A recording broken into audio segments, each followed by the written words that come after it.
So guys, tell me if the situation is familiar to you. You're talking with friends about the last unicorn disruptive company, whether that's Uber or Airbnb or whatever, and there's always that guy that says, I had the idea for Uber 2 years before it was founded. I had the idea for Airbnb, but they stole it from me and they made billions. Yeah, maybe these are cool things to say in high school, but then growing up you realize that ideas are worthless and execution is what really matters. However, ideas are interesting because they are free. Anyone can have ideas, poor, rich, young, old, and now thanks to the power of the internet, you can share your ideas with other people. And today I'm gonna be doing something that I really enjoy doing with my friends, which is taking ideas and breaking them down and see if they will work, if they would not work, how would you execute those ideas. And to do that, I went to the place where the most opinionated people on the internet live, which is Reddit. And so I spent some time on the subreddits r/lightbulb and r/somebody make this. And so let's look at some ideas and break them down.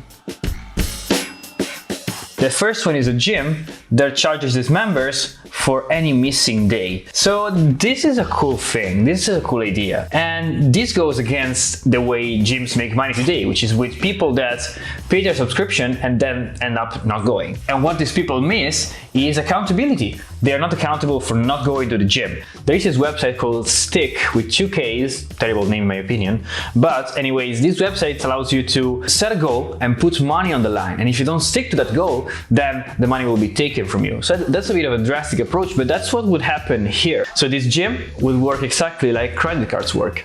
Basically, in a credit card company, you have the good people, which are the ones that pay everything on time, that get all the benefits, all the rewards, all the beautiful perks of having the credit card, like the miles or whatever gifts that you have.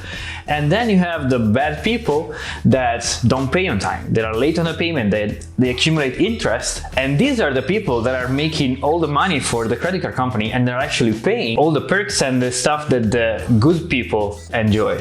So in our case, the bad people are the ones that end up not going to the gym and not hitting their goal, and the good people are the ones that are going to the gym essentially for free. So when you're managing this gym, you'll have these two groups of people, the ones that are sticking to it and are getting all the benefits, and the ones that are not going and actually making all the money. And given it's gonna be free, that's a great proposition to have. But then after some weeks or some months, after a customer signs in, then you start to see that a customer falls into one or the other group. And while the first group, so the good people, let's say, the ones that stick to their goal and never miss a day, they are your true fans, they're gonna spread the word like crazy. But then the other people maybe started, they are motivated, but then they end up not going anymore, and they start being charged a lot of money every day or every 2 days of the week, whatever. So in that case, you will need to have a very strong legal structure and a very strong contract scheme in place in order for these people to give you the money. You need to pay for the bills, but also they don't need to be scammed. You don't want to lock these people in contracts forever, but you need to find that balance between keeping people on the line, keeping people accountable, and you getting the money and not scamming them. And I think this could be very interesting because it allows to build a very differentiated brand. So here you're not selling a gym, you're selling reaching your health goals. That allows you to build a very strong community of people that are obsessed with reaching goals and accountability, and it allows you to differentiate very strongly from all the other gyms. And so an MVP, so a minimum viable product, to test this and validate this idea would be maybe to have 20 or 30 people from your local area. You buy a bunch of equipment, you go to the park every day or every 3 days a week, but you ask them for an authorization on their PayPal account. So basically, if they're not going, you can charge them on their PayPal account. So that could be a good validation tool for this gym idea. Alright, so next one. Convert Instagram to a personal website. Advantages SEO for photos, super fast, and backing up your content. So people nowadays put a lot of effort into their social media, but maybe they are leaving a bit behind their personal website, not something that everybody has. This actually would be the next evolution of what Squarespace or Wix or all these easy website creation tools are doing. So they are basically giving you the opportunity to create a website with a very low cost and in a super easy and intuitive way, like with drag and drop, and you can put in your images and change the color very easily. Whatever, you can do a lot of things. But with this, you're taking it to the next level. You're basically saying, give me your Instagram, give me 2 or 3 pieces of information, and I will build this website for you. And the thing to validate here, of course, is there a segment of people that want to have a personal website but don't want to spend even the 2, 3, 5 hours that are needed to create a website with Skillshare, for example. You just want a quick one-click solution. And to test this, actually you can do an MVP and create the front end of your thing, so of this hypothetical service where you can put in all your information and it builds a website, and then you actually build the website manually, either in WordPress or coding it or with Wix, whatever. But you build the website, and of course this is not scalable, but this gives you an idea if people will be interested into this. And if you see that there's some traction here, then you can start all the automated website creation thing from the social media account and the few info the customer gives you.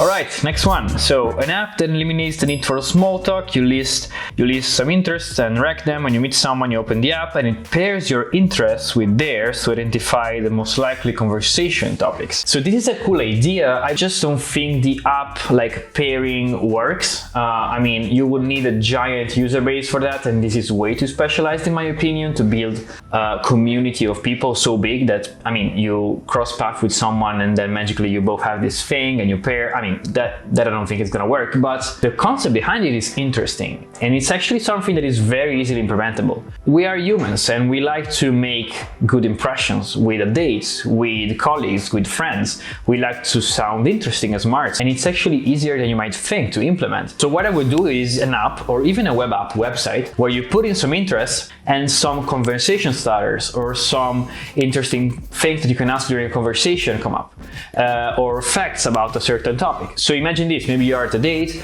you speak a bit with the other person, you start running out of things to say, you're a bit embarrassed, and you excuse yourself for a couple of minutes, you put into the app the few interests you have in common that you see the other person has, and bam, you have like 10 recommendations or things to talk about. And I think this is something that people will really enjoy, and it's actually easy to do, in my opinion. You just take a bunch of sleepless nights, tagging lists from Wikipedia. There's a lot of unusual facts in Wikipedia already listed, and then you can present it via an app or a website, and you can even make it like a giant randomize button. You know what? I actually have some experience with projects like these.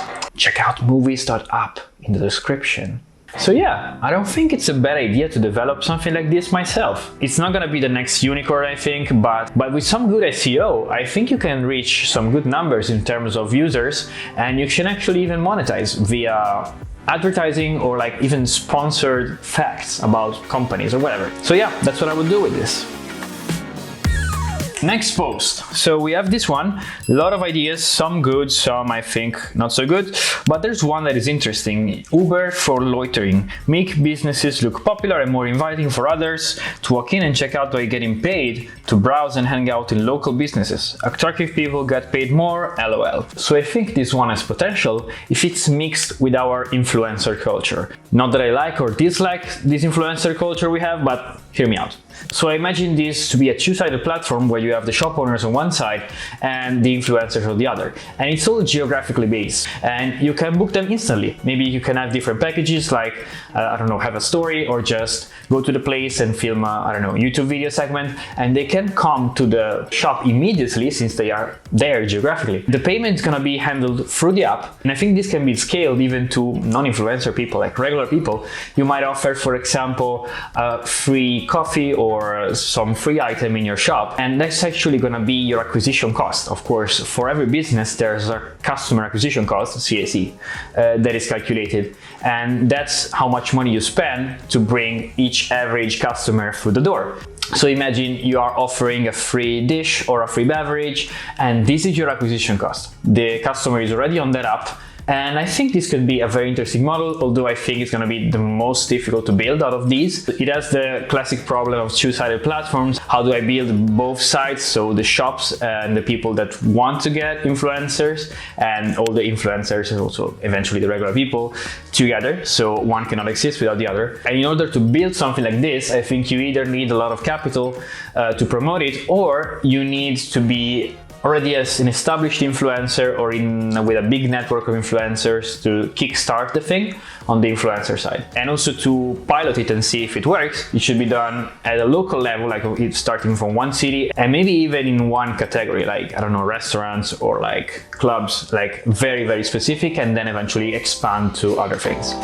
So guys, this was it. I had a lot of fun breaking down ideas from Reddit, and I want to hear your ideas. I mean, this community, I'm sure, has a lot of interesting ideas and projects and things that they want to see realized. So I invite you to leave a comment with an idea that you had in the past, and let's strike up a discussion, strike up a conversation, and build on these ideas. Because yeah, execution is what really matters, but that doesn't mean that we cannot have fun with ideas.